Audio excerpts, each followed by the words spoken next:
dengan Danau Toba.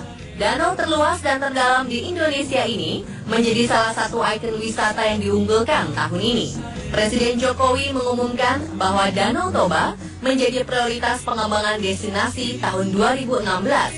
Bagi masyarakat sekitar, danau vulkanik ini menyimpan beragam mitos yang masih dipercayai hingga kini. Mulai dari ikan mas raksasa yang bersemayam di dasar danau, sampai sosok wanita berwajah rata. Inilah 7 mitos sosok di Danau Toba.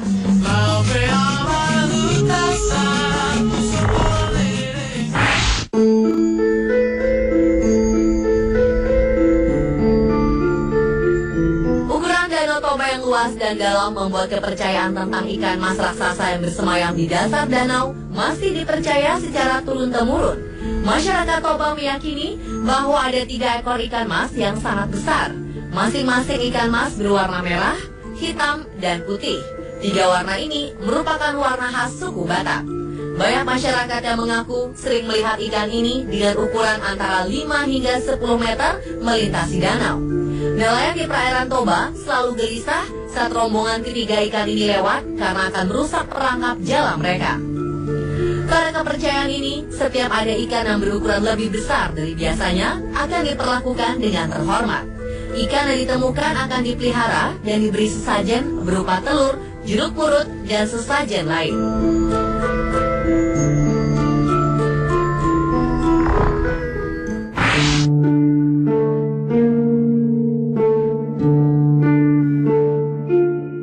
Sosok berikutnya adalah seekor naga penjaga Danau Toba.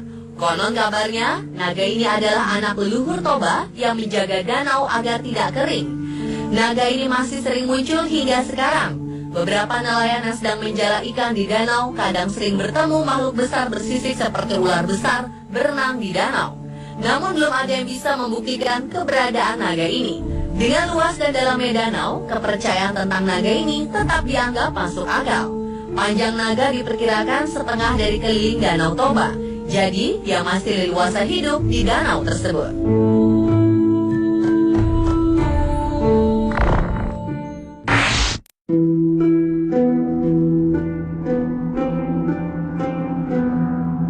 Sosok selanjutnya adalah monyet menyerupai manusia. Sosok ini pertama kali tersebar ketika sekelompok mahasiswa menghabiskan malam bersama di tepi Danau Toba. Kelompok pemuda ini mengabadikan gambar mereka dengan berfoto bersama. Salah satu foto menampilkan sesosok makhluk yang agak aneh. Makhluk itu terlihat berada jauh di belakang mereka. Bentuknya seperti monyet, namun mirip manusia yang berwajah tua. Daerah sekeliling Danau Toba memang banyak yang masih belum terjamah oleh manusia. Jika kita berangkat dari Medan, kita akan melewati pegunungan dan hutan yang masih asli dan jarang dikunjungi manusia. Di hutan ini masih banyak monyet yang hidup dengan nyaman.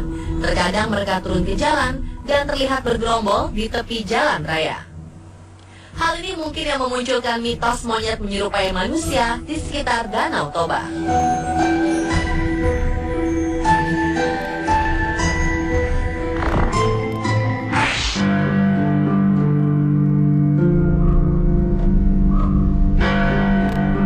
Danau Toba dikelilingi oleh pegunungan yang masih asri. Hal ini membuat suhu di Danau Toba akan berubah menjadi dingin ketika malam hari. Kondisi ini mungkin membuat para pengunjung Danau Toba bisa berhalusinasi di malam hari, apalagi dalam keadaan kurang tidur.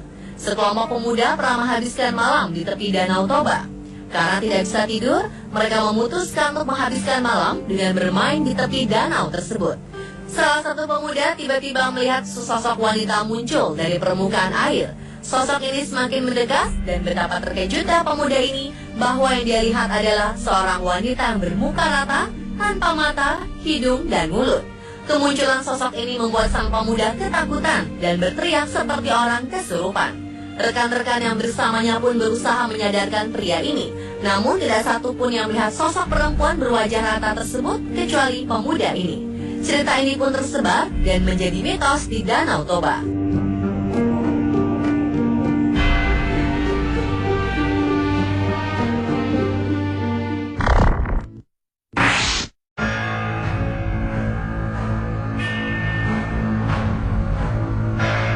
Tidak hanya sosok-sosok misterius yang berkembang di sekitar Danau Toba, Masyarakat dan pengunjung juga mengaku sering mendengar tangisan misterius jika sedang menikmati suasana malam hari.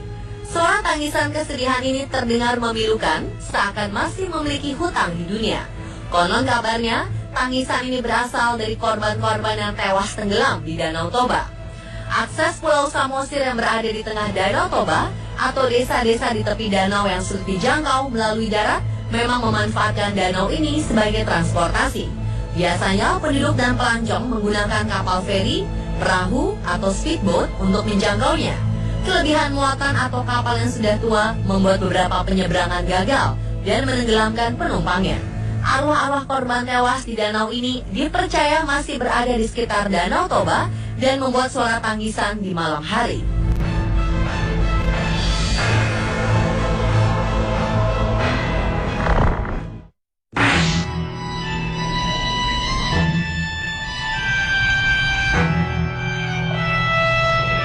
Pada akhir tahun 1948, Belanda kembali ingin merebut kemerdekaan negara Indonesia. Mereka pun membonceng tentara sekutu untuk menyerbu Indonesia. Hal ini membuat para pemimpin bangsa Soekarno, Syahrir, dan Haji Agus Salim dibuang ke Sumatera Utara. Awalnya mereka ditempatkan di Brastagi, kemudian dipindahkan ke Parapat, kota kecil yang letaknya di tepi Danau Toba. Di kota ini, Bung Karno dan kedua rekannya tinggal dari akhir Desember 1948 hingga akhir Januari 1949. Rumah pengasingan Bung Karno di Parapat masih berdiri megah dan dijadikan rumah bersejarah. Tamu-tamu pemerintah Provinsi Sumatera Utara sering menginap di situ selama bertugas di kota Parapat. Beberapa misteri muncul dari rumah ini. Pengunjung yang menginap sering mendengar suara-suara dan langkah kaki dari ruang pertemuan yang dulu dipakai Bung Karno. Tidak hanya suara, beberapa pengunjung mengaku mengalami gangguan oleh makhluk-makhluk tak kasat mata.